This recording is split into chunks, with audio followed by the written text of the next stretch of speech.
This video is brought to you by FromTheExpert.com, your cloud-based learning resource. The following lesson is just one from our practical step-by-step cloud-based course in innovation. This powerful course for you and your organization includes templates, a model you can follow, common mistakes to avoid, and a certificate in innovation upon completion. This lesson on structured brainstorming is only one step in our innovation process. To ensure an effective innovation program, take our entire course at FromTheExpert.com. In this video, we're going to show you how the structured brainstorming process works. It's actually pretty simple in concept. We're going to sort of simulate a model example of how this works using just documents here, but you'll get the feel for it pretty quickly. And the idea is you're going to have your group together. You've hopefully given them advance notice about the purpose of the brainstorming session so that they can come in prepared. And all you really need is pens and pieces of paper and gather everybody together in a room. You could also do this online, using documents instead of pencil and paper, but either way works. So let's get into the model example so you can see better how this whole thing works. So we start with a blank piece of paper, or maybe we've printed out some that list what the idea is, or the problem or challenge that we're facing. So in this case, we're a game company, and the idea or the challenge is to come up with new games that people can play at the beach. So we'll start off with initially a blank piece of paper. In this case, this is Janice's piece of paper. And we start the clock and give everybody, say, 5 minutes to write down their top 3 ideas that they can think of. And again, since hopefully they've prepped for this meeting, at least thinking about it a bit before they get in there, this part will be pretty easy. So in this case, we can see Janet has written down 3 ideas here. One is a large inflatable full-size ball you could climb in and roll around on the beach and surf. Maybe a radio control submarine you could go play out in the water, or an environmentally safe paintball gun, something where the pellets are biodegradable and wouldn't contaminate the beach. So anyway, she's come up with these ideas in the first 5 minutes. And when she's done, she's going to pass this piece of paper over to the next person. And at the same time, everybody else is also writing down their top 3 ideas. So now she's going to pass the piece of paper over to Marco, and he'll add his own idea. So let's see what that looks like. So here we can see the original piece of paper where Janice has written her top 3 ideas. And now we can see where Marco has drawn a line and he's added his own ideas. We're using different fonts here to sort of represent different handwriting styles. So this is Marco's handwriting down here. And the idea here is that people will get ideas based on other people's ideas.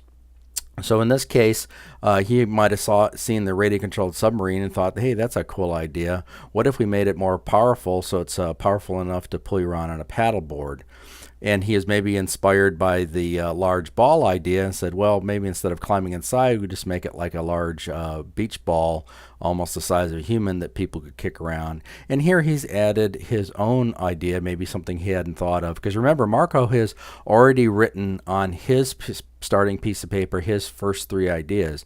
So he might have now be thinking, oh, hey, I've got another idea, maybe a life-size sand sculpture building kit with little tools and things like that to help people build full-size sand sculptures. So after about 5 minutes, now we're done. Everybody has been adding their second round of ideas to the document that has been handed to them. And now we'll just do this one more time. Usually you don't do this with everybody in the team, every round, because after a while people run out of ideas. So maybe 2 or 3 times is enough, sort of depending on how many people you have involved. So now we're going to pass, so Marco is now going to be passing this document on to Jing, and Jing will be adding his next round of thoughts. So let's see what that looks like. So here we can now see, again, we have the original document. We see Janice's original ideas. We can see down here where Marco has added his new ideas. And down here at the bottom is where Jing is now adding his next round of ideas. So let's scroll up a bit and see what this looks like. So here we can see the ideas that Jing has added. So again, remember, he's already started with his own blank sheet of paper. and added 3 ideas, and now he's got this Janice's original document, and he's adding 3 more ideas to it. But he can also be influenced by what Marco and Janice had written down. So he might, some of these might be brand new ideas not related to any others. So for example, maybe a treasure hunt kit for younger children.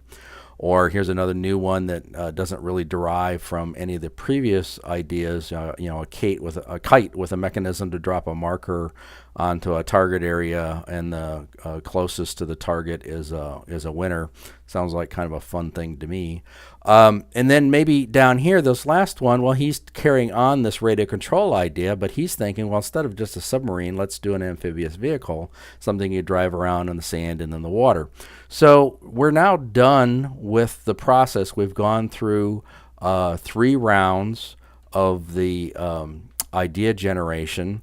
And at this point now, we're going to be taking all of these ideas from different people and putting them on the board. But before we do that, let's just make certain that it's clear kind of how this process works. So remember, this was Janice's original document. That's what she started with. So she came up with these original 3 ideas. I'm going to show you now Marco's original document just to give you a better feel. So he had added 3 down here based on maybe inspirations from Janice. But let's look at Marco's original document. So this is Marco's original document. So remember, he also started with a blank sheet of paper. That's why it says up here, initial ideas by Marco. And he thought of 3 ideas that you hadn't seen previously, because this is the first 3 he started with when the brainstorming session started. So a radio control glider that could be dropped by a kite, radio control beach ball that the dog could chase around. You can see Marco really likes radio control. Or maybe a waterproof box that could strap to a paddleboard to hold your phone and other items, maybe valuables. So he's thinking a little bit outside of the box, no pun intended here, because it's not exactly a toy, but it is something that people could use at the beach. And this is sort of what you want to happen. You don't want to restrict people too much. And also the important thing here is the reason why we're writing stuff down instead of discussing it verbally is we don't want to fall into the trap of trying to evaluate ideas. We're just right now trying to collect ideas, not evaluate, not make any judgments, not, in this case, nobody saying to Marco, hey, that's not a game, so that's not what we're here to discuss. Because, maybe the whole goal of the project is to, come up with another product line to produce revenue for the company. And this might be a perfectly acceptable way to do that. So this is fine.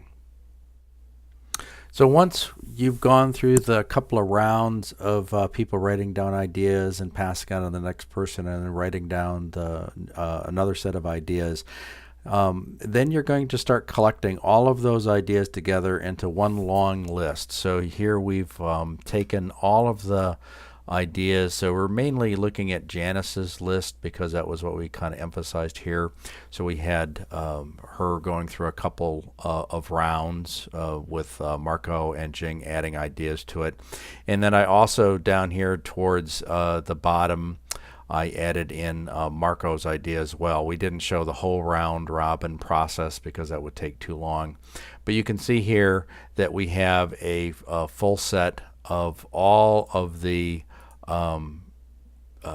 ideas that were generated from all of the documents. So this should be a fairly long list by the time you're done.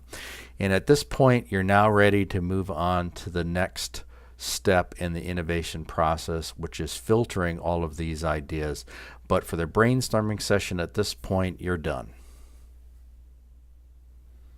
So let's review quickly what's involved with running a structured brainstorming session. This really isn't complicated. It's pretty straightforward, and you'll be successful if you follow these simple steps.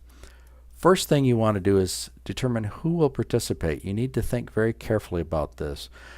Maybe if you're a software company, you might be thinking, well, I need to go to my engineering team to come up with ideas to solve a particular problem or challenge. But you also want to include people that directly represent the customer, things like people like sales, marketing. Consider bringing in customer support people and others. You want to have a wide variety of inputs and a wide variety of viewpoints to really generate ideas and that might be out of the box and a little bit out of the box thinking.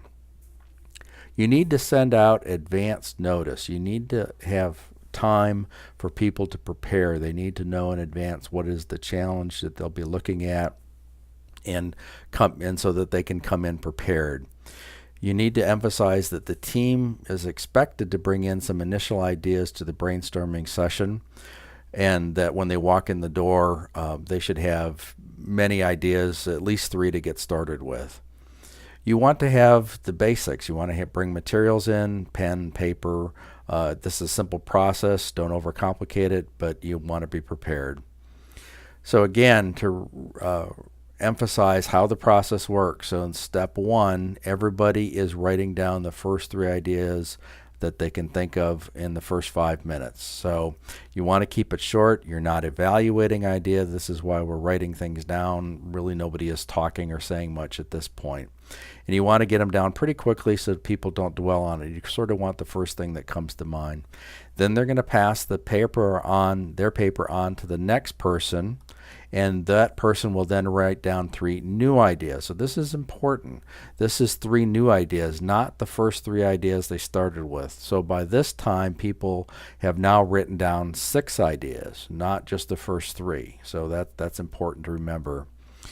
And then you'll repeat step 6 and 7 a couple of more times. If you got a large group, you don't want to do this multiple times because people just run out of ideas. So you want to end that after a couple of sessions. And finally, you're going to collect all these ideas to carry on in the next step in our innovation process, which is filtering the ideas. So please see the lessons on filtering ideas and the other steps in our innovation process.